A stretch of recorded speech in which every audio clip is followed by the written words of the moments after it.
So I'm down here in Chicago, where I lived. I grew up. I used to say you can get the boy out of the city, but not the city out of the boy.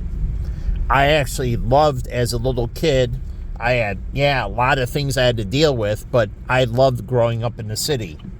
And I thought I was going to get married, and my wife and child or children were going to grow up in the city.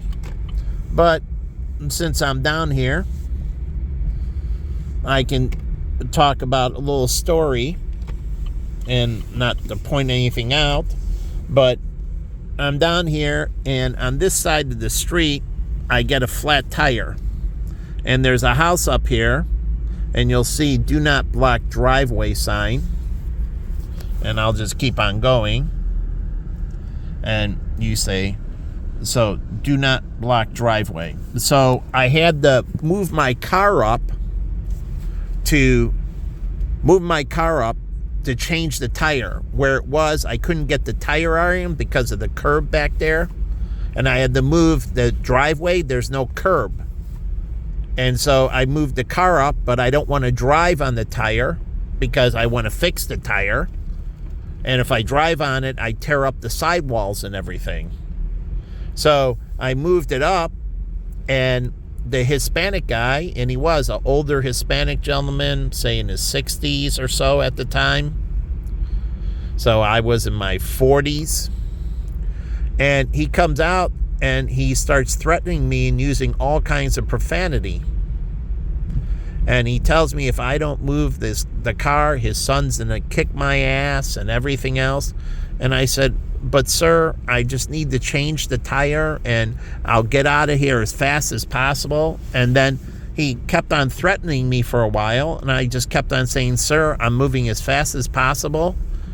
And I changed the tire, and I got the spare tire on, and then I got in the car, and I drove away. And as I drove away, his son pulled up and entered.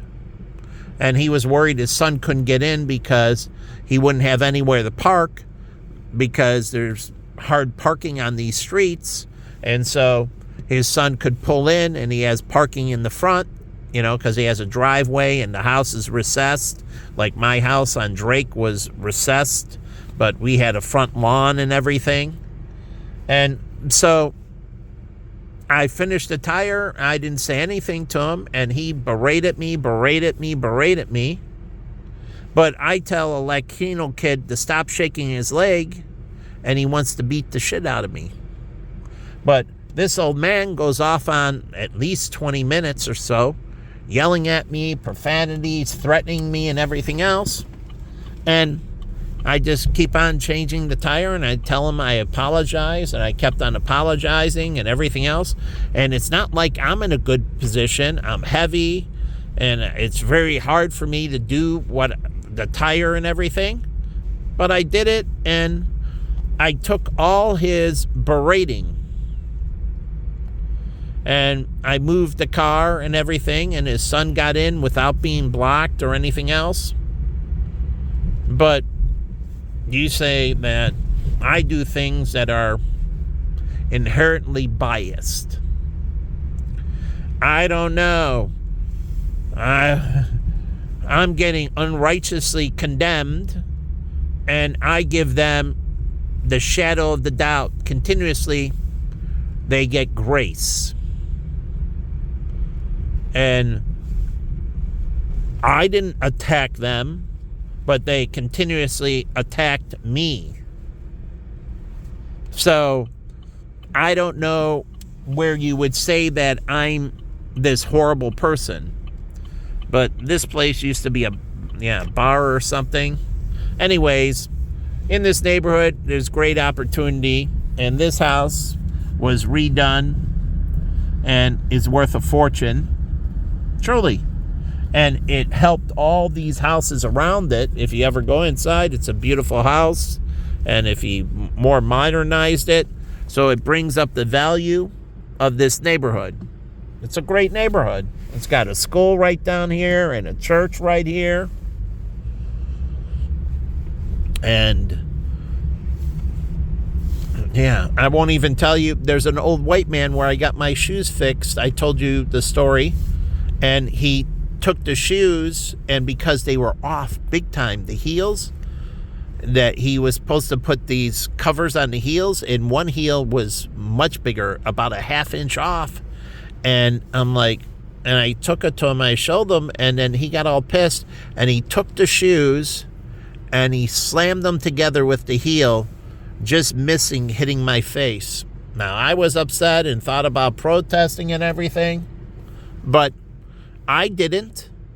And I didn't hit the old man, and I didn't use dirty words. I just said, okay. And I did pay for the shoes, and I wanted him to fix the error, but he got all pissed at me. And I said, okay, no problem. And I moved on, truly. And I got the shoes fixed by somebody else. The one shoesmith that Jen introduced me to in Old Orchard, who is awesome. And I think is he white or Hispanic? One of the two. But he does an awesome job, I forget. But this is a good neighborhood. And Gigi's Playhouse. There's an El Jardines down here. There was an El Jardines. This is a vegetarian kitchen. Gigi's Vegetarian Kitchen. There's an El Jardines by Wrigley Field. And there's an El Jardines over here. So I don't know if they trademarked or protected their name, El Jardín. And if they didn't, and I don't know what it means, it does something in Spanish. I don't know what Jardín means.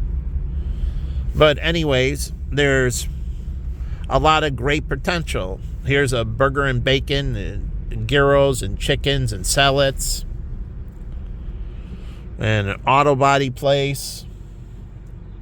But I have no idea. And my friend that lives over there in that house, he can get involved with the alderman and do some revitalization of the neighborhood. Truly. Some vacant storefronts, the Temperance. And so there's some nice pizza. There was one pizza place over here that was a micro. And here's a funeral home. People that are passing in the neighborhood. I don't know how old the neighborhood is. But this is where the Pep Boys. This is where my friend Mark, he owned this, and I used to do the business, the healthcare here for the mechanics. And his father and that.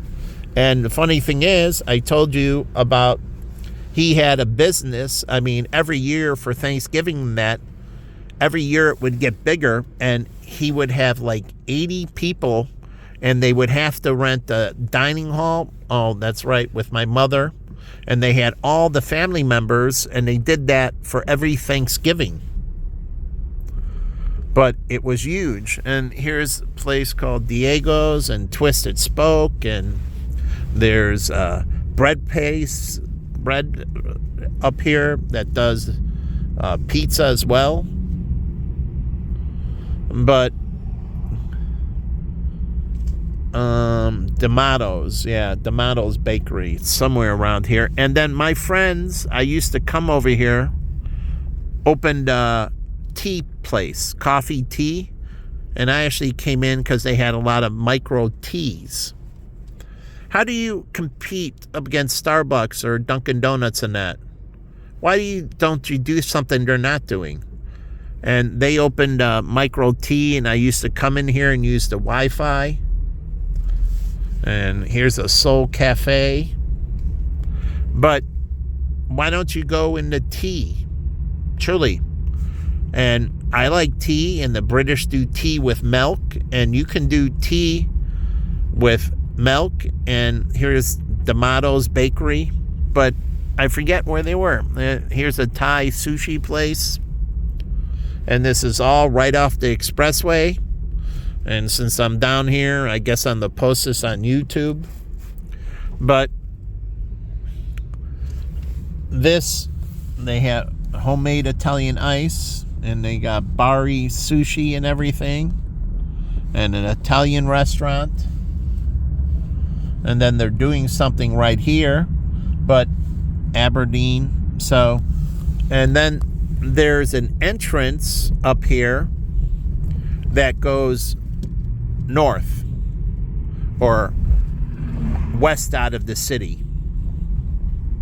It's really going north, and it eventually splits at the Kennedy and 94 split. 90 goes west. 94 heads north. But they have an entrance up here, and the casino's coming in. And so here's Benedict Day School. So, and then you're right on top of Fulton Market. But there was, I thought, an entrance here. I guess not. My mistake. But I think it's right around the corner then. And that one goes eastbound. So, but there's no marking up here. Do you see any marking to tell you where the entrance for the highway is? Truly, where it says if you want to go east or south, right up here. Now, you see the train lines, and that's great, but you don't see anything talking about the highway. And here we go. The entrance is over here. Let me go over here. Now, this area, they have a nice Italian restaurant. Richard's Bar is a really old school speakeasy. And then my friend, this is where they shot the one Italian Job. They shot it with Matt Damon and them. They shot the scene in here. And I used to go hang out here. And he, I think, was a retired cop. He was an Irish guy who owned that bar. And they used to have the famous place where Matt Damon sat for the movie scene.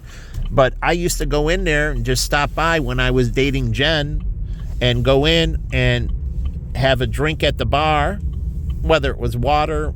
And I think I had a couple alcoholic drinks back then. But anyways, I would just go in and say hi to him. And at the weekend night, it was packed, and he would just save his place at the end of the bar. When I came in, he'd tell people to move over, and I would come into the end of the bar and sit there, and I could talk to him as he was doing it. And he was an older man. He was in his 60s. And the guys that bartended at Richard's were 60 and 70 years old. 60 and 70 years old. And I'll go back over there. Right next to Richard's is an old school Italian restaurant. And this is where my friends used to own their Italian restaurant, right around here. So, is there an entrance right here? No, there's no entrance here either. All screwed up. But anyways, they don't tell you where the entrance is and the exits are, and the new casinos coming in here. So it makes it very hard to get around in Chicago because the street signs and the communication isn't correct. So let's go back over here. I'm just going to swing, and I'm going to go back over here and talk about this Italian restaurant. And I actually was in here with Jimmy. Now, it was great. Michael was a foodie. Michael King, Jimmy King's brother. Jimmy owned the pizza place. But they were foodies. Even his brother, David, who became a doctor, he was a foodie. And his father, now, we didn't go out to the restaurants ever, but I would go out with his father, who was a pastor, and he had three boys, and I would hang out with them, and we would do lunch. The father's a pastor. He would be there. His two sons, Jimmy and Michael, sometimes, because David was at medical school, and other times when David was in town, it would be all four of us, or actually the three boys, the father, the four of them, and me. So the five of us would eat. So there's a little Italian restaurant right here. And here's the other bars over here, but this right here now, this is an old school Italian restaurant. And it's been here for a while. The food's good. I ate there once with Jimmy. And it's really an old school Italian restaurant. You know, and they have the crummer and they have the bread and so on and so forth. And it's a truly old school Italian restaurant. And so I went into this place when it first opened. It opened as a chicken place. And I remember it. And back then, and the chicken was okay. It was good. But I used to come down and go into places for the opening. I was in the hospitality business. And so when a new thing comes out or a new thing opens, you know, I would want to try it. But I can't do this anymore because of, you know, my physical conditions. So let's talk to the other side, I think.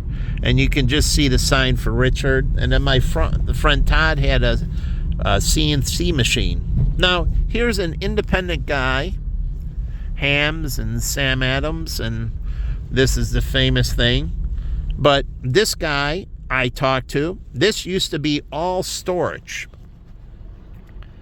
So right here, this used to be all warehouse, just storage, no production, just warehouse facility.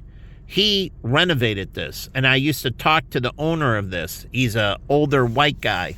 I haven't talked to him in a long time, but we talked about the place and renovating and so on. And what did he do? He renovated it. And I was like, good for him. He had all this land, and I was buying something from him and so on. Like the other guy on North Avenue, I talked to him. He owned all the building. And we talked about it used to be this old warehouse and so on and what he was going to do with it. He renovated partially, truly partially. I don't think it's fully renovated on North Avenue. It's by the river. But we were talking. But this guy, we talked, and he fully renovated the place. So that wasn't there. That used to be, he tore it all down and he built all this. So I don't know if he sold it off to a developer and they developed it, or he developed it himself. But it was some older white guy that's how I have to describe him. That's his demographics. Like I would say, I'm an older white guy. So this is a problem when we have this on the demographics and it says check Native American, check Hispanic, check, and you're like, that's racist. Okay, then what's not racist? We have to figure out what your background is because it matters for medical, as I showed you. It matters because your chemistry is different. So it matters in a lot of ways. And so if you go colorblind, then people get mistreated. But as you can see, he developed all this. Now, I'm going to go down to, I think, Chicago Avenue and this neighborhood. So there's the new casino coming in, and they were talking about spending, you know, whatever they're spending on the new casino, but they can redevelop this whole area. Truly. And how do they do that? Microfinancing. The city of Chicago picks up part of the interest tab. How do they do that? They implement a tax deduction. How do they do that? On the state tax return, they carve out a box for the city of Chicago residents. And then it says zone on the state tax return. And I used to know this guy. He owns a couple, Erie and LaSalle. He was part of my organization. He owned the body shops. And anyways, let me move over because there's some important people.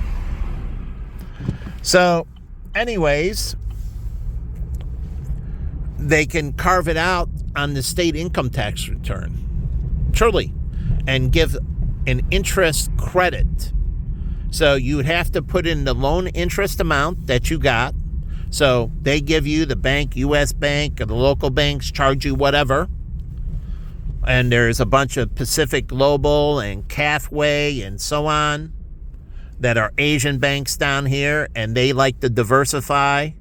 So getting some investments outside the community seasons the portfolio, they call it. Seasoning means diversifying the portfolio because they're heavily concentrated in Chinatown and that. And so getting some investments, mortgages and that outside of it seasons the portfolio, diversifies it a little bit, evens out the rates of return a little bit, and so on. But the bank gets fair market-ish. D'Agostino's, another bread company. So D'Amato's bread company, D'Agostino's bread company, what did they do? They're Italian. They decided, let's make pizza too. But how about pizza bread? Truly, pizza bread, they can make bagels. You can have Italian bagels. Bagels aren't patented to Jews or Jewish. Fire station. So I wonder if they got the right stuff. They understand the buildings around here. And so you have brick buildings next to wooden buildings and so on. So when you have fires, brick buildings are going to contain the fire. And the fire is going to be more internal in the brick building. Truly. Now, the bricks will get hot, but the fire will be internal. So right here, you have a brick building. If it has a fire, except for the windows, if you do the right thing, it's not going to spread to the building next door, which is on top of it, which is wooden, and then on the other side is brick. So the wooden building isn't a burn through, but since these are bricks next door, if you're in the property casualty business, you know, yeah, they might get some facial damage on the bricks. They might get scorched and you'll have to clean them up. Truly clean them, and you might have to regrout a little bit. But again, not much. And that's why you want a certain type of glass that's heat resistant. Oh yeah, you need heat resistant glass. Truly, temperature resistant glass keeps the fire internal. And also, the glass doesn't crack and feed the fire, so it snuffs out the fire. If it's heat resistant, the glass can handle the heat and it doesn't crack and break and then feed the fire air. So whatever fuel's inside will eventually go out. But this area here, and Noble, this is a restaurant that opened up, a little Thai restaurant, okay? But again, I don't know what's going on. And let's go over here. You'll see going down this way that there's Fulton Market up here as well. And so lots of good opportunity. And like I said, the state can do this, and they can do these revitalization credits all over. But the city would fund it and the local governments would fund it. And it would be on the tax return. And with the tax return, you'd have to give the loan information, the loan papers and that, proving, you know, the loan and the interest rate, and they would subsidize the interest rate. Tax incentive financing, you would say. And it is, because they're giving you a deduction. They're giving you a refund credit, a refundable credit. You paid the interest to the bank. The government's giving you back the interest through a refundable tax credit. If you're over a certain income, you need a deduction more than a refundable credit, so it eventually phases out. And this is how higher income people pay taxes, because at the highest level, they have a 35% tax bracket. You can give them 35 cents on the dollar. So they're still paying 65 cents on the dollar, the higher income people, but they save. It's a part of the interest, so they would pay a whole dollar of the interest. And now the higher income people are saving 35 cents on a dollar. So they're still paying 65 cents on the dollar in taxes, but they're pocketing 35 cents. They would pay 100% of the interest, but the government's giving them 35 cents back a dollar. So it's a full tax deduction for them. So that means they're going to pay in, and they can reduce that portion by 35 cents on a dollar. So if they paid in interest, let's make it $10,000, the deduction would give them $3,500 in their pocket. They don't have to pay in. Say they owed $10,000. I'm just giving an example, rough numbers. But for the poor people, they would get 100% back. They pay in $6,000 in interest, they file it, they get a refund credit of $6,000. A refund credit of $6,000. And why do you do this? You want them to take out the loan, and it pumps money into the community, and it gives the banks money and everything, and they can remodel and everything, and they get all the interest back. So it's a zero interest loan. Zero interest. And you can say for 5 years. Maybe the loan is amortized over 10 years or whatever. But for the first 5 years, you're going to get $6,000 back per year. That's $30,000 in your pocket. So, and they do it through the state tax return. That's why I believe every state should have an income tax return. And that creates business for CPAs and lawyers and everybody else. And they have jobs. And so these systems don't go away. So I believe in there can be property tax rebates and that, but only up to a point. Only up to a point.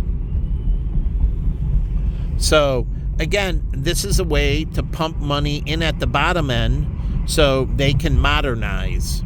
And who wins too? The rich people have nicer houses, like my friend that lives over there.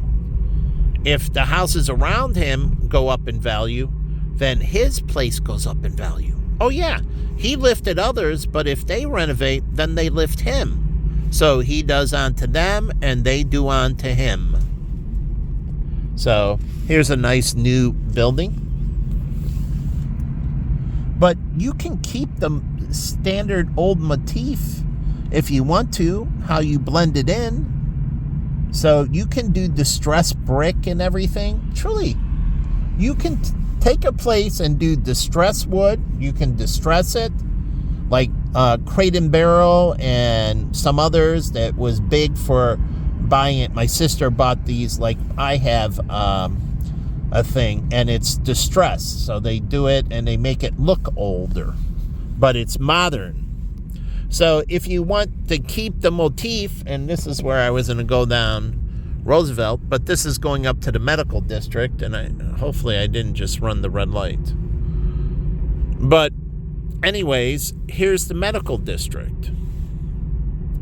And again, there's a lot of people that would go in and use the hospital because they stay in if the hospital, had rooms available, so you don't get any long-term patients, but you get a lot of people fixing the knee, fixing the feet, and they might have to be laid up for a few days in the hospital.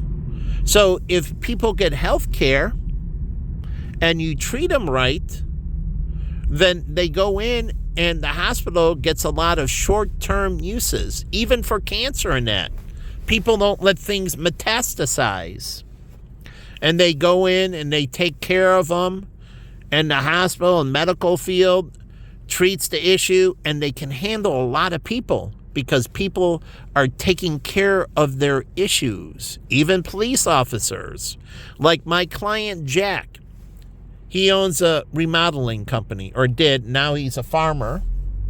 And here's the Billy Goat Tavern, famous, made more famous because of David Letterman. Cheeseburger, no Pepsi, Coke. So, anyways, but the whole point is they get a lot of people in for short-term procedures. And so as people age, 10,000 people turning 65 a day and that, they'll have these short-term procedures. You'll get a little cancer. They wipe it out really quick. And so you're in the hospital for a little bit. And so you need the hospital beds because the population grows, and then they'll be in for these short-term. But that's it. The patients aren't long-term, and you get a lot of turnover in and out, and the health insurance company doesn't get dinged for these millions of dollar bills for one person waiting, and it's a massive cancer operation and so on. And what happens? Number one, failure rate goes up. Number two, malpractice lawsuits go up because the failure rate goes up because there's stage 4 cancer. You know, it metastasized and spread through the body and so on and so forth. And so instead of doing it right, like Walsh Brothers, I'll just mention them, I kept the deductible at $2,000, whatever a high deductible was, and then I had them set up an HSA. And then I wanted them to set up a limited scope FSA, flexible spending account, where this had for child care and other needs, it covers different things than the HSA. Where the HSA leaves off, the FSA covers. They work in coordination. Sometimes they overlap, and there's things they overlap, but there are things they cover differently. And so I wanted him to set up the little scope because Larry, when he had his first baby, and so he could pay for daycare services. Truly, daycare services and the nanny to come in the home, and that can be used through the FSA, the flexible spending account. A limited scope that goes with the HSA. You can pay for daycare, preschool. Yeah, you can preschool. Not elementary school, not kindergarten, but preschool, you can pay through the FSA. The flexible spending account, you can pay for preschool. Preschool is daycare. Daycare. It is daycare. They're leaving a child, and with that, the child is taken care of, and they're getting educated and so on. And so you get daycare. Here's Rush. And then you got right next to it, Rush Children's. So again, and also the doctors get a lot of experience. If people go and treat their issues, who gets better? The doctors. And who gets better treatment? The patients. So if you go in and treat your issues, the doctors get that much more experience by seeing. They get more x-rays, they get more diagnostic information, and treating the issues. That's what was supposed to happen with me in my life. That's what God wanted, me to go in, get treated, and get cured. Cured. Get it reversed, get cured. Not living with the situation, but pushing medical technology. So when I go in, I can talk to the doctors about my care and how to push the envelope of technology. But also, I had all those doctors that I was friends with Jen, and then afterwards, that I could push the envelope without being sick. They would bring up glaucoma or whatever, and we would talk about it. And this is with Jen at Peace. I went to a thing where there's a bunch of doctors, and they were all eye doctors. This is before I knew Simon and them, before I knew Jean. And she had some female friends and male friends, and the females were smart, beautiful Asian girls. And I got along with the Asian guys, but there were white guys there, like Hamey, I should say, in New York. She was a doctor, but she was dating a white guy who was Irish, who was going to be a doctor as well. My friend Joe, too, was in reverse. Now, they ended up getting divorced, but he was an Asian doctor, and she was a white doctor. He went to the University of Chicago, and she went to Northwestern. Now, I don't know why they got separated, but they were both cutting-edge doctors. Truly cutting-edge doctors. And so, here's Cook County. My friend here, Alex, He went to Johns Hopkins after he did his residency here. And why did he do it at Cook County? Because he wanted a lot of exposure. So when people go and treat their issues, the medical system gets better. When people don't treat their issues, they're deprived of information of how the society is doing. And then lawmakers can get the data from the hospitals, not about an individual, but about the demographics. How many males between this age and that age had prostate cancer? What is their demographics? What is their occupation? What is their occupation? And so on. Then that trickles down to the Department of Labor. And that trickles down to OSHA. And they're like, we have a high rate of prostate cancer in males between this age and that age that work in this area. And they're like, OSHA, you need to go out and inspect the environment and do an environmental survey, go into the businesses and figure out what's going on and why do they have a high rate of prostate cancer? Because it's a trickle on up. And so they get it at the federal level and they get an overview of the population of the country. An overview, Illinois Medical District, IMD. And I learned this when Rocky lived down here. Stepping off the topic, my friend Rocky lived down here. She's Filipino. She rented a place from a white doctor. And this is where I met, I forget the Asian guy. He's heavier. And that's how I'm describing him. But here's Illinois, UIC, Illinois, University of Illinois, Chicago. And they have a hospital down here in the medical district. Now, again, we're getting back to it. If people don't get treated, then government can't understand what's going on in the environment. So they don't know. Maybe it's toxic air. Maybe it's toxic water. Maybe the food supply is tainted. Truly, maybe the vegetables in that have some components in them that are causing certain issues. And now they can research it. They talk to the health inspectors in the area. You need to go visit places and do some inspections. We have these rates and so on and so forth, and it seems abnormal.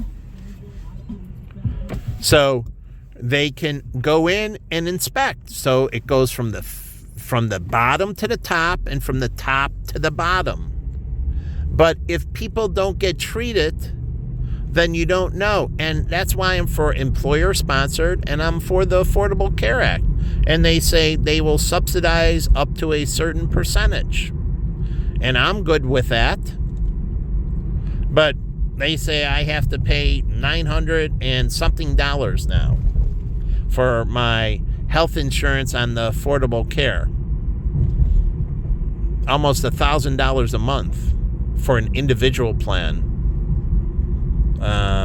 It shouldn't be that way.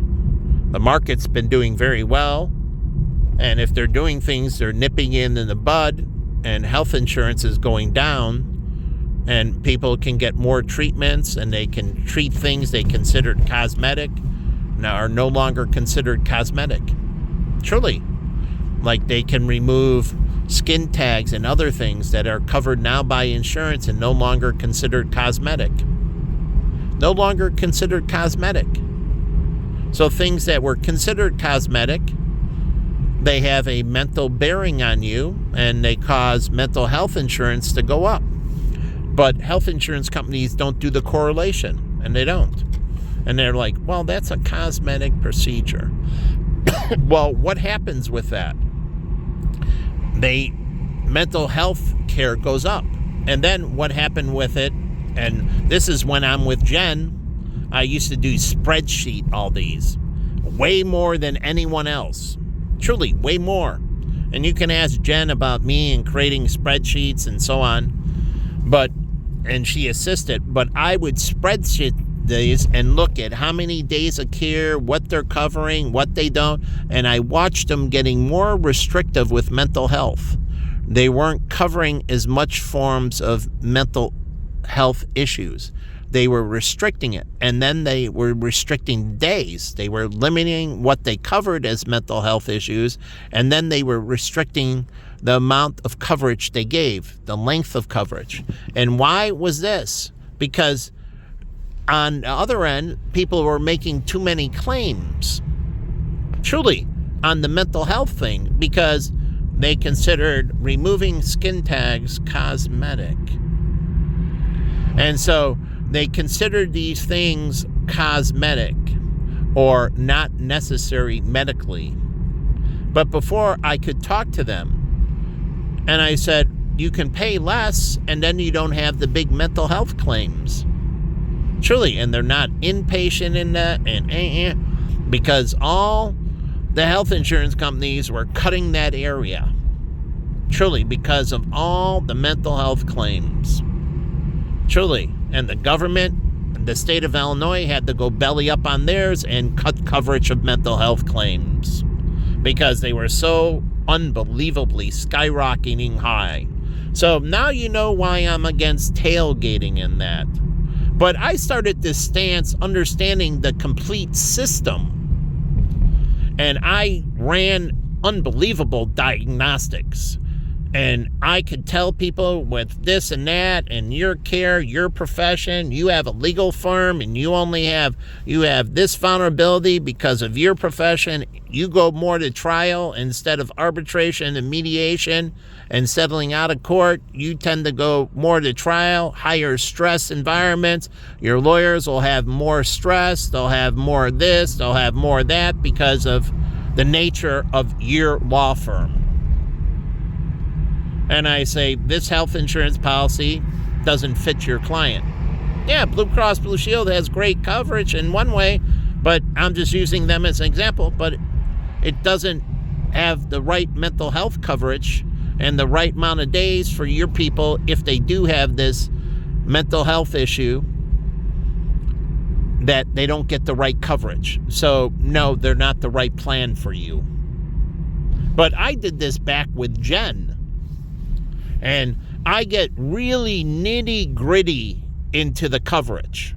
And I understand the demographics of the employee base and so on and so forth. And I made it easy. Like with Laura, what did I do? There's pre-screen forms. And I would have Laura keep the pre-screen forms for every employee. And when a new employee came on, I told her to have them fill out the pre-screen form. What does it give? Pre-existing conditions. See, they can't pull the medical records in running the case scenario. So they give this offer, but once they put the offer in place, and this happened to me with the dental, once the offer goes in place, then they can pull the medical records for the people. They sign off, and the insurance company pulls the medical records. And what happened with Deerfield Bakery? They adjusted the dental rates way up because they were understated. And I didn't do these pre-screen forms. So they gave this rating. And once they were able to pull the case numbers, they came back and like, no, I'm sorry, we have to change the rate upward. And I argued with them, and my client called me all kinds of names, baiting and switching, and he never let me explain that it's because you have a lot of claims because people weren't doing their hygienic maintenance, their 6-month appointments. 6-month appointments. And so dentists are against that. So what did happen? He didn't go forward with the dental insurance. And that means the dentist didn't get those 6-month hygiene appointments. And that means their office didn't get the steady amount of money. And they could have done caps and veneers and whitenings and all kinds of other dental work. Truly, addressing a cavity here or there. But they want the big money. They don't want you to get treated, so you go in with the major dental work. And their liability goes up. And you're more likely to get screwed up. You're more likely to get screwed up. Oh, yeah. As the severity of the situation goes up, the likelihood of the treatment being right goes down. So this is why you go in for your 6-month cleaning like Guardian, and you don't get the rollover bonus unless you go in every 6 months. So they take away the bonus. And you can roll over something part of yours, and each year it goes up how much you can roll over from the previous year if you don't use it. So eventually you get this extra money that you can do some cosmetic things with. Truly. But it's down the road, and they collect a lot of premium, and they get to invest it and so on. And so they want you doing your 6-month appointments. But dentists, in their infinite stupidity, the first thing that people drop is their dental insurance. Truly. And so all these people don't understand the system. I understand the system inside and out. And all you have to do is ask me. And so if you screw with me, the Almighty will condemn you. You're not supposed to experiment on me. You're supposed to just ask me. Because I'm the hardest working person you will ever meet in the history of your life. And I drill down. So if you ask me about law enforcement and procedures, I know more than them. But you don't have to hurt me or put me in the situation. This is why I had a consulting firm and worked with many, many consultants. But they didn't have to terrorize me. They say, oh, in this situation, if we have somebody chasing you, what is your response to this situation? Well, number one is to call 911 and get them on the phone immediately and give them my location and tell them I'm being threatened as I'm doing evasive maneuvers, which I did. And then I stayed away from the vehicle and I gave them their plates and everything else. And they did nothing. But all of a sudden, I have ringing in my ears, stress on blood flow, and everything else. So you keep on damaging me. And somehow you think you're getting in good with God. I'm telling you, He's going to put you to waste for what you've done and do to me.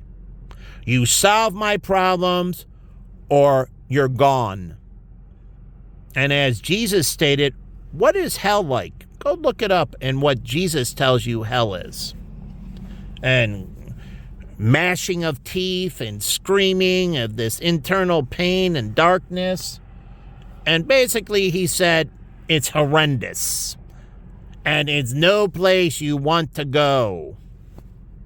And the funny thing is, he is the one that's going to send you as he judges the quick and the dead, the living and the dead.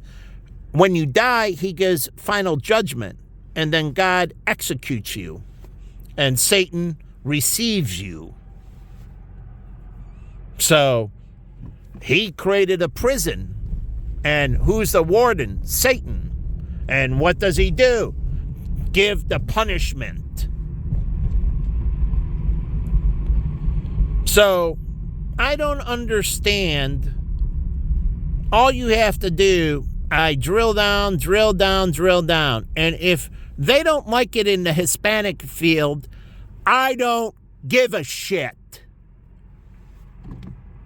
It's them that have the problem that need to correct the problem. And if they're unwilling to do it, then they should and will be put to waste. And if you don't do it, God will do it. But if he has to do it, then you go too. So either they address their issues or they're gone. Truly. And he'll take you with him, like in Sodom and Gomorrah and others. He just wastes everybody because they were responsible. They did nothing. So here's the Blue Cross Blue Shield building. I was working with a Asian guy who I paid money to when I was with Jen, and I was further updating my personal business site. And we were really getting modernized.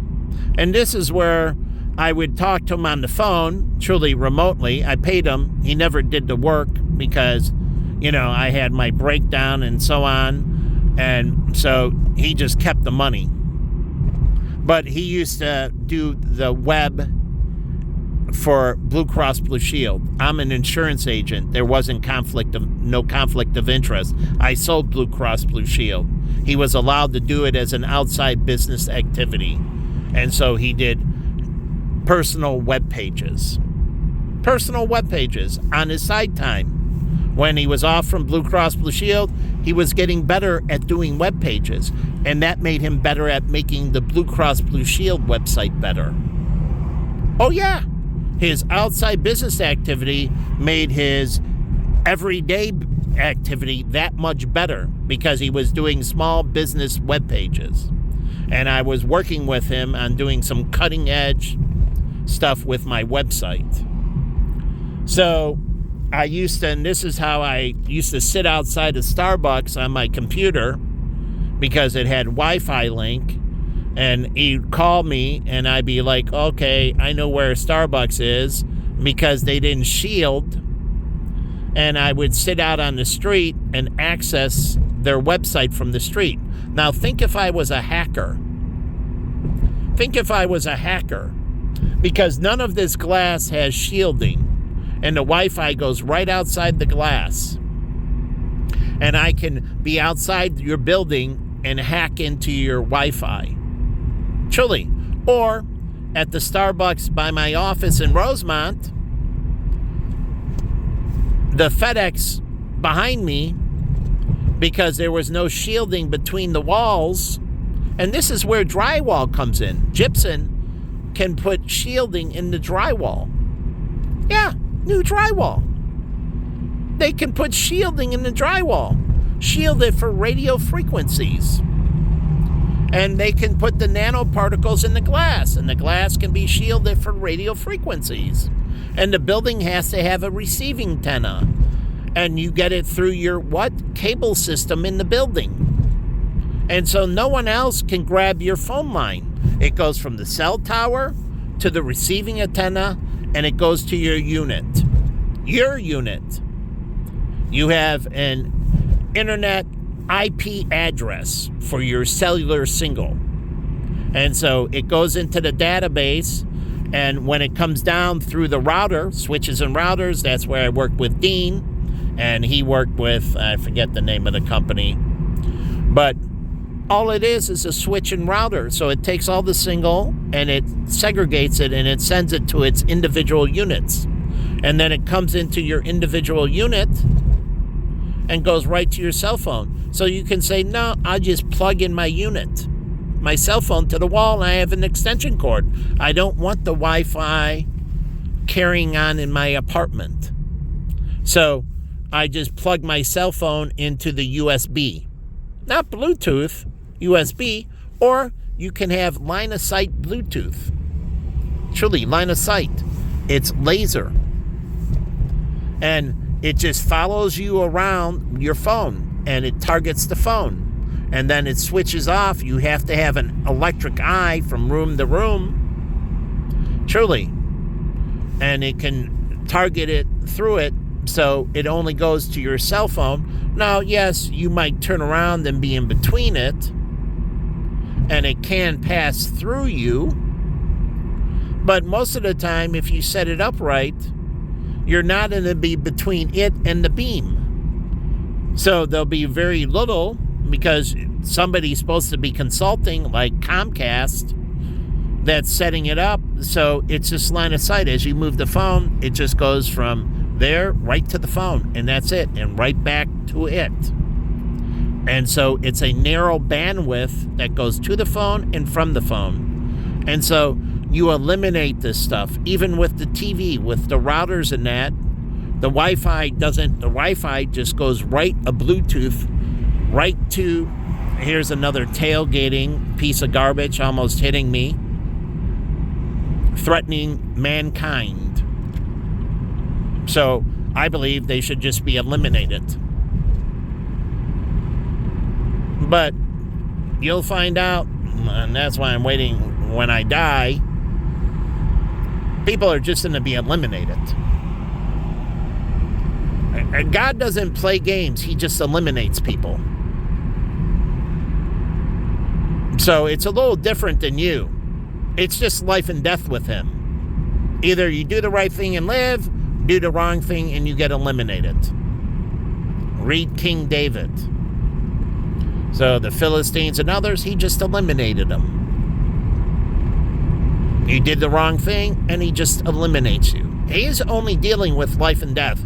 So when you deal with God, when you deal with somebody else on the man level, but God doesn't do imprisonment in that way.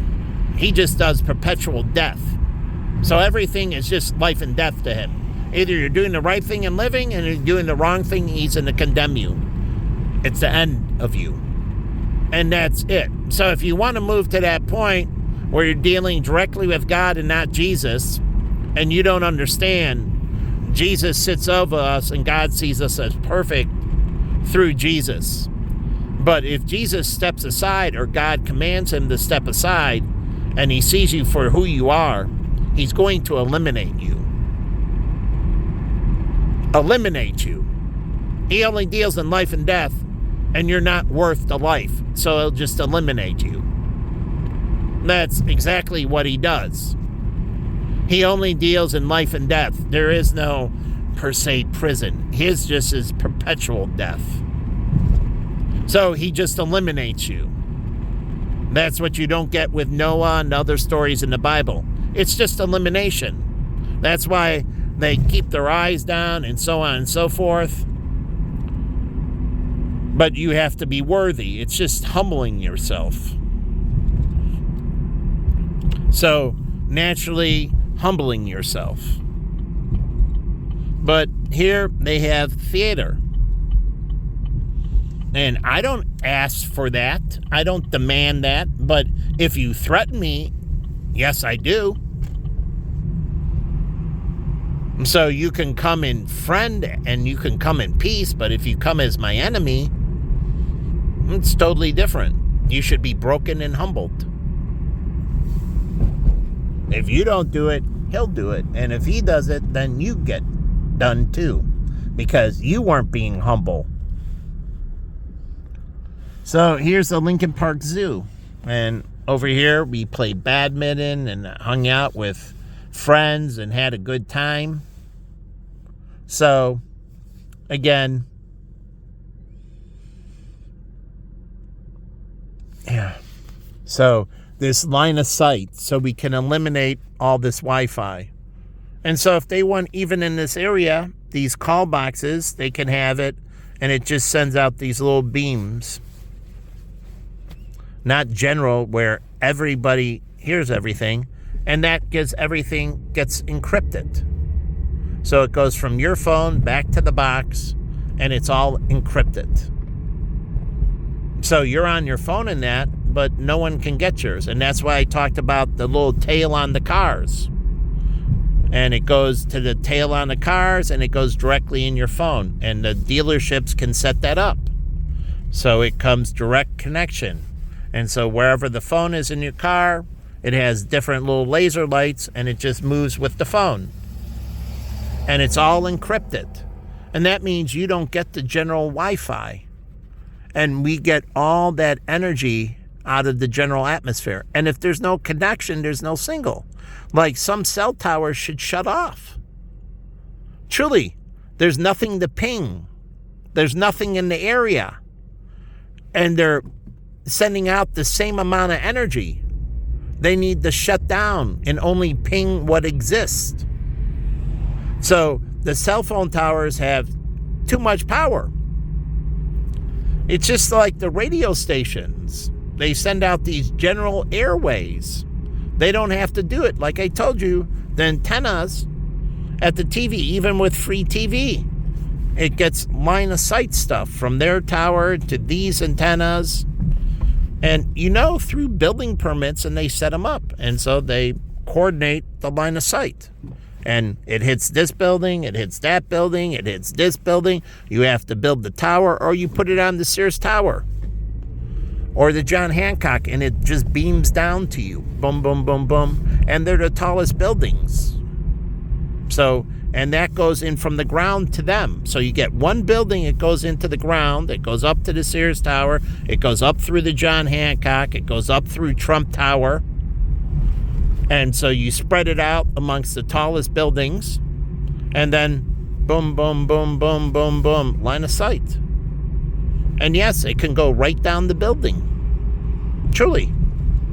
So you can have beams that can go vertical, right down the building. And then you get in the building, and it changes off. So it's all line of sight. And we start taking all this general energy out of the atmosphere. So, busy night. Anyways, we take all this general energy out of the atmosphere. And so, all these cars, truly, and then you can do a credit for adaptive systems, and until they get the adaptive system, they have nothing. I spent a couple years without a cell phone. I used a payphone. Now they don't have those payphones. But again, government, from the federal to the state to the county to the local, can give an adaptive credit. And so I tried to make this windfall for the governments, so they have the money to do the credits to incentivize people to do the right things. The right things. And then everybody's identified, and any single's identified, and it stops people from using it for terrorism. Because they will know who sent out the single. They know it goes from here to there, and it was you.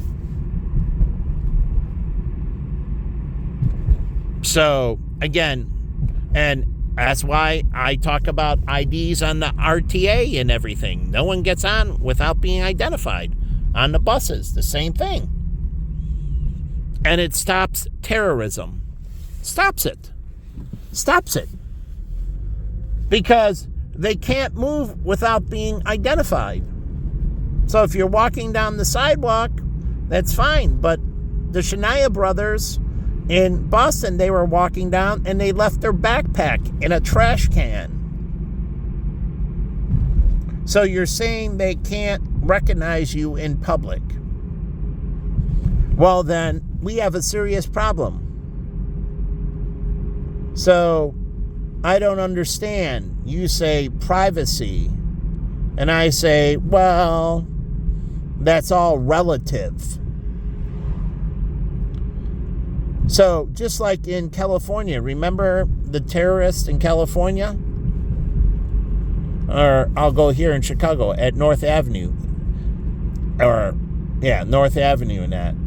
If it wasn't for, and he had a remote detonator, he wasn't going to be in the car. He parked the car and then walked away and was going to trigger it with a remote detonator. Now, you have to be line of sight, right? And it's identified. He parked the car because it wasn't going to be identified. He didn't want it coming back to him. He would have been in the car blowing himself up. And that's why I tell you, in the Muslim, and talking about Christians and doing religious studies in the Muslim community and showing it's a sin. They're wrong. Committing suicide is a sin. And so you can go and work with the World Trade Organization, the United Nations, the World Court. But the terrorists, they don't tell their people that. If you got grievances, like we did with the Lockerbie bombing. What did we do? We got a judgment through the World Court. And then through the World Court, we put pressure on Libya. And hopefully the UN, which is supposed to be working with the World Court, and then they gave us the money. And we paid out to the people. And then they gave us the terrorists. We didn't invade Libya.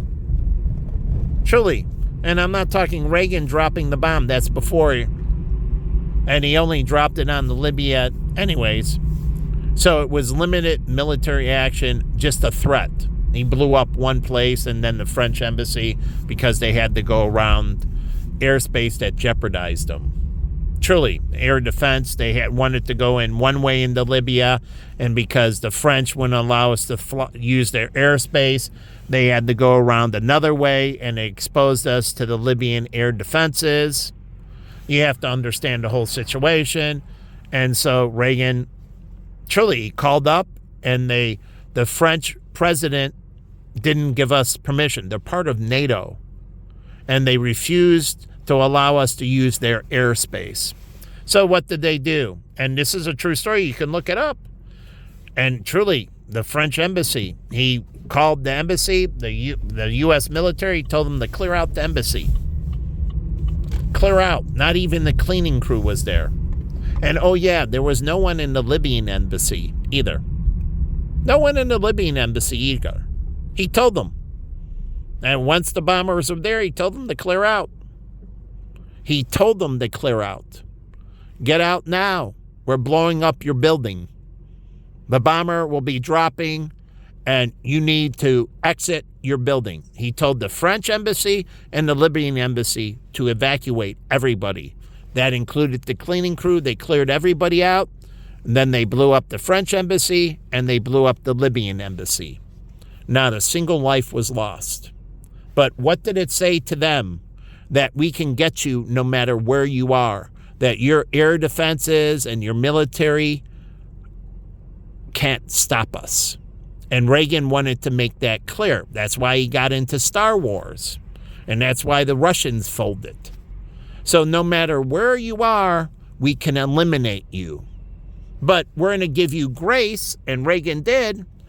He gave him grace, and he didn't kill anyone. Gaddafi changed. He realized, my ass is grass. And if they want to off me, they can take me anytime. So I'm not going to play with them anymore.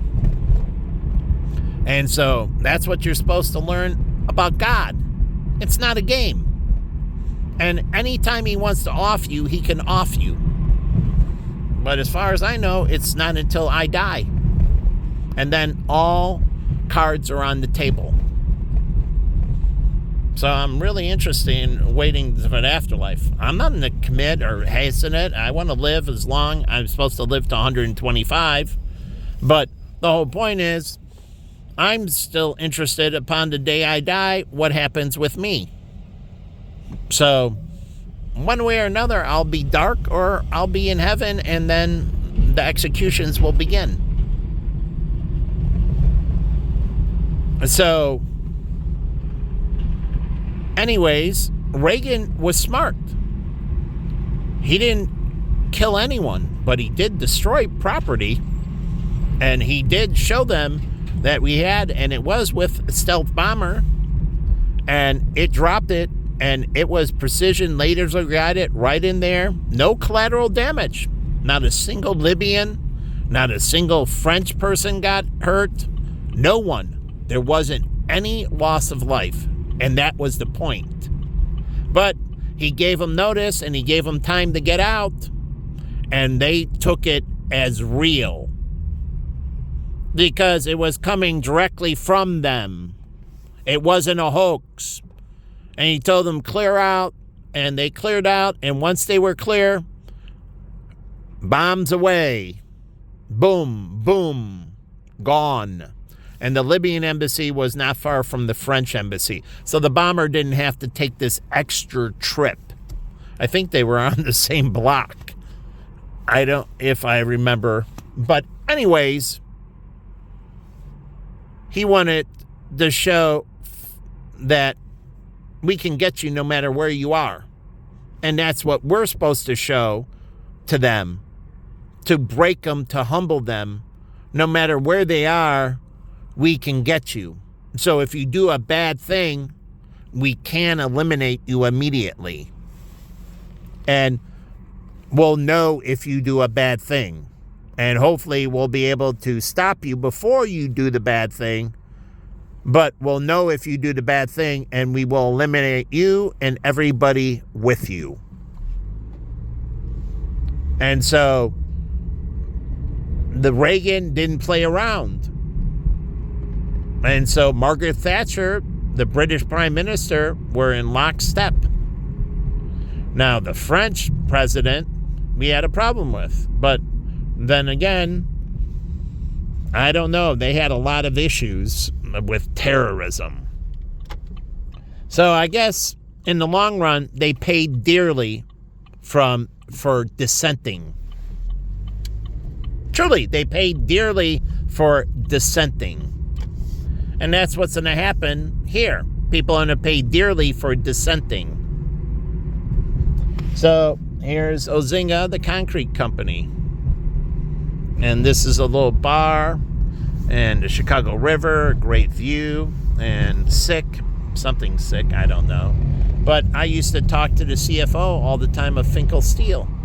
He was a good guy from my interactions. And this had cutting edge metals. Great company. I would hope they've relocated somewhere in Chicago and just didn't close up, because somebody needed those jobs and they had cutting edge technology. I talked to them. In the steel industry, they were competing with overseas markets, and he said, well, we found the way around. We innovated and we have cutting edge steel. They don't.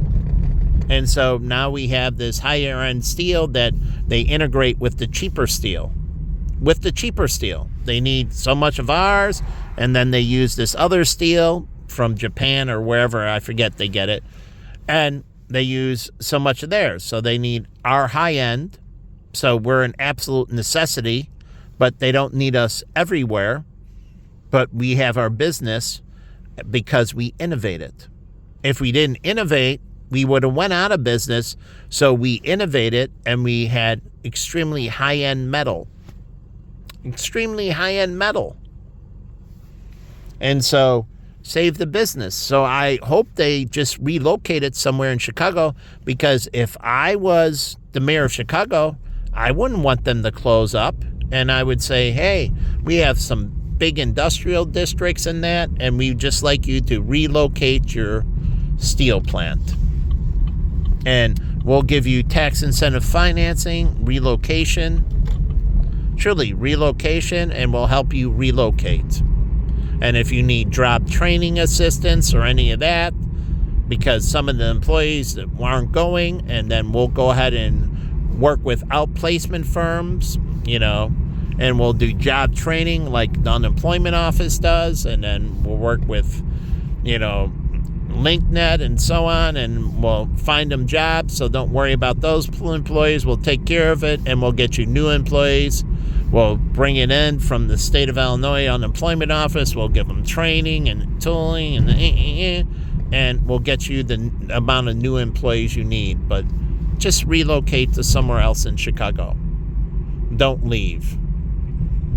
And so I got water in that. I don't need anything from Subway. And I got food. So the whole point is that these things can be done, and I'm off track. I'm going to finish this video in a second. I'll go by Rick's Cabaret, the house that women built. They're like the head of Playboy. It went from the father to the daughter. And so it became a woman's own company, Playboy. And so women ended up controlling their own destiny. Started with a male and then went to a woman, and they were able to control their own destiny.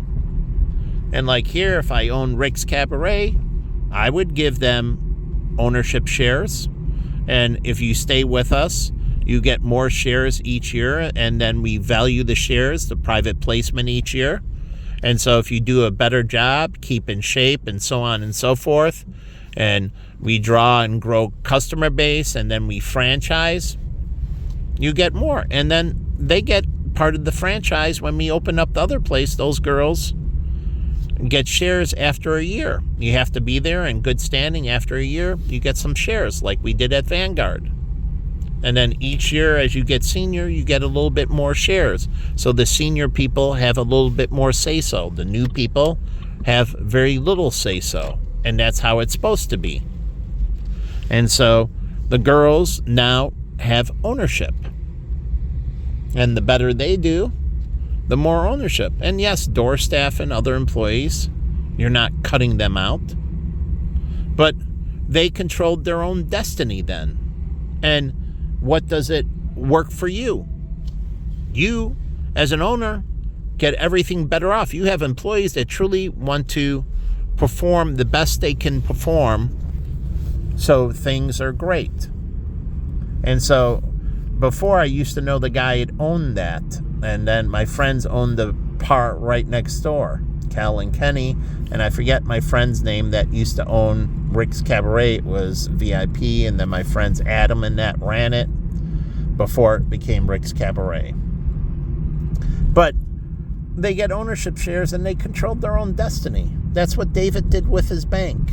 And my partner David Kudo, if you want to know how that works, I could put you in contact, but I don't know where he is. Anyways, but the whole point is controlling your own destiny. He gave his employees, he owned the bank with his other partner who was Hispanic. Now, I think he was European Hispanic, but he might have been Latin American Hispanic. But either way, he was Hispanic. So it was an Asian guy with a Hispanic partner. And they had lots of white employees. But they gave them ownership shares. And anyone that wanted to sell the shares, David and his partner would buy the shares.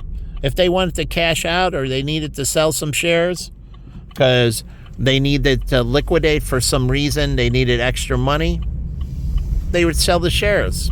And they stay with the company, but they have to sell, cash in some shares, no big deal. And David or his partner would buy them. Truly, David or his partner. They would choose who's going to buy them, or they would split the shares between them. Truly, the two partners always made money available to the employees if they wanted to sell it. They could sell all their shares to them, and then the next year, depending on their seniority, they would still get whatever shares they were supposed to get. But if they had to cash out, they could cash out all their shares. So they didn't have to quit or anything. They could cash out their shares at any time. Truly. And they would have to wait to the next, the end of the year and their performance review, and they would get whatever shares, so on. They didn't really let them buy shares.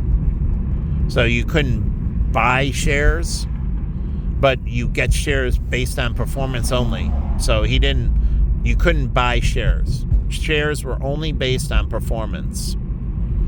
And if you cashed in your shares from the years before, then if you're a senior person, you're still going to get more shares than a junior person. And it's going to be based on performance. But if you screw up, you could get no shares. Even a senior person could get no shares.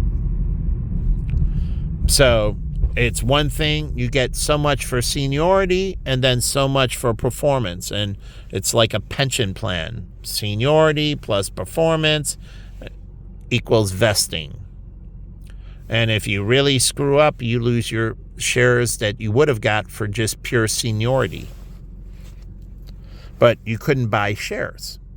So you could cash them in and anything, but you had to stay there and perform year in and year out to get more shares. And that was the point of not allowing them to buy shares. It was based on performance only. Just like when we gave out VIP cards at Dirtbags. It was based on customer performance only. And so the better the customer, those really good customers, we gave VIP cards. You couldn't buy the VIP cards. They were not for sale. And they were not transferable. They couldn't be sold.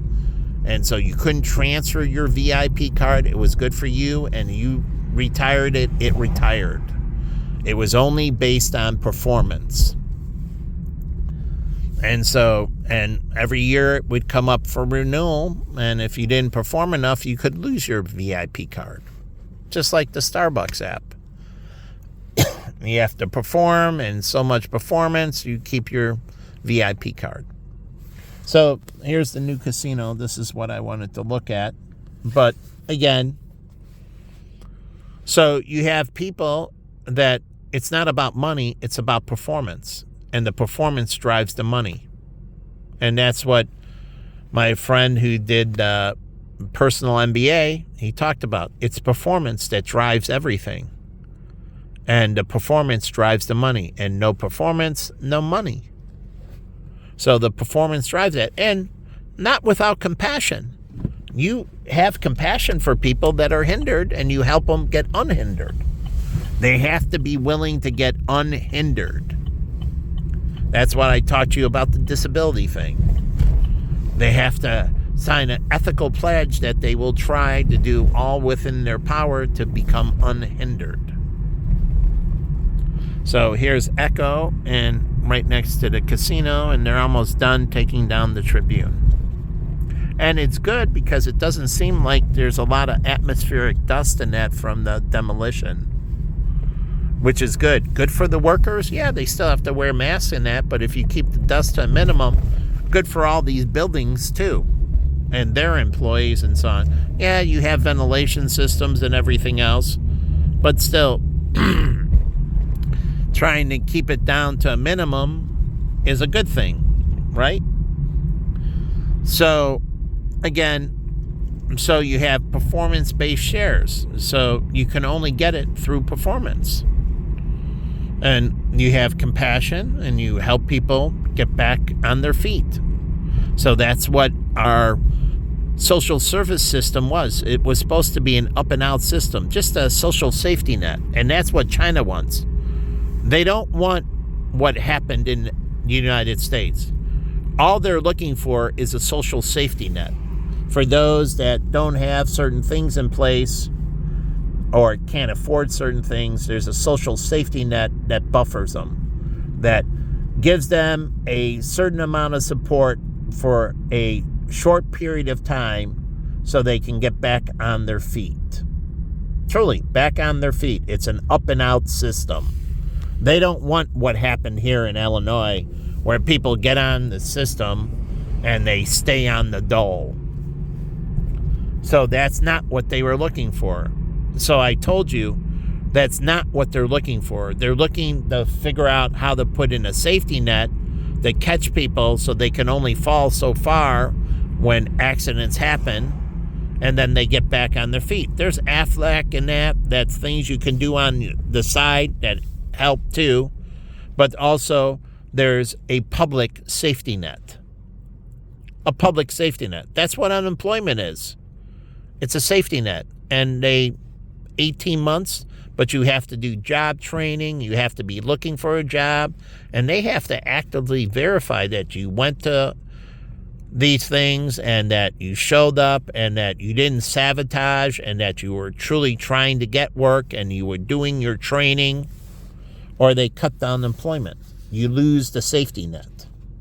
Truly, there has to be punishment. So if you're not doing what you're doing, you lose the safety net, then you have this part of reinstatement and you have to go out there and do it on your own. And there's temporary labor and everything else, and you prove that you're willing to work and willing to do the right thing, and then they can reinstate the safety net until you fully get rehabbed. But again, that's all through performance. And like the hospitals, they have to perform. They got to solve your problems. The doctors and everything else, they have accountability as well. So you earn what you receive, like the Bible says, the fruits of your labor. And so it's all based on performance. Heaven is based on performance. You keep on wanting to get around it, but it's not true. It's based on performance. And so, again, anyways, I'm going to leave this here, but we have, this used to be a Bikram's Yoga, Living Access. So I don't know what this is. And my friend Shelly opened up her studio and she sold off. And then the girl that bought the studio, I became friends with, and she wanted to renovate. so I gave it to my brother and I said, hey, how about getting into commercial construction? And I have this Bikram studio. And then my brother John gave him Mark, and he had a photo studio, and he wanted the building renovated. And my brother turned down the jobs. Truly. But I tried to get my brother into commercial. He was in the residential, and he could have got in commercial. And once you're doing residential and commercial, what do you get into? Mixed-use buildings. Mixed use, where there's a residential part and a commercial part. Because you have your residential experience, then you get your commercial experience, or if you have your commercial experience, you get your residential experience. And now, once you understand residential and commercial, you can start doing mixed-use buildings. Mixed use. But what type of buildings you do is based on what type of commercial and what type of residential. Did you do single-family homes, condos, townhouses? Surely. Did you do standalone businesses, or did you do buildings like this where you have commercial units like 7-Eleven, Potbellies, and that? Or were you dealing with more mom and pop? That goes into your credibility of what you've done, and so what you can do. And if you want to get into something else, then you have to do that on your dime and go out there, get your experience, use your money, and what do? You get mentored by somebody, truly. And that's why you have associations and unions and that, and you find somebody to get mentored by. They're like, okay, I'll mentor you in this aspect. And we have, you have a non-compete and so on, and you're mentoring. Dean Smith mentored them, and they competed eventually. So Dean Smith had Coach K and many others, and it made the NCAA basketball. So it's a short term, and then in the long term, you're competing against each other. So there's a buffer window. So you're ready for the transition, and you're ready for the competition, and the games begin. So it's just a short-term temporary. That's what they do in financial services. The non-compete comes off after, I think, a year or two, and then you can compete. Trump was doing like a 5-year if you work for his non-compete. So if you were in the government, you can solicit the government for 5 years. It was a 5-year non-compete. So anyone that was an outside, this prevented you from being an insider.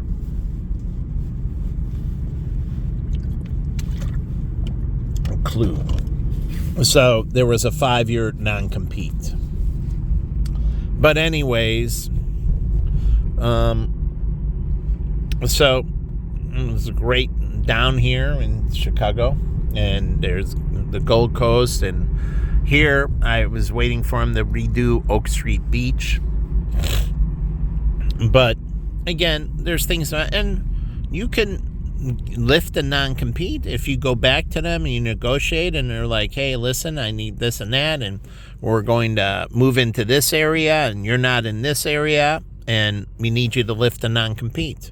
And you can lift it. It's a limited, truly limited. Okay, here we're not, and we don't compete in that area. We'll lift a non-compete, and you can go ahead and do this type of business in that area. We're not in that area, so feel free. So you can have people that will lift a non-compete. So again, it's just different ways of working out things. I'm going to leave the video. I'm getting tired.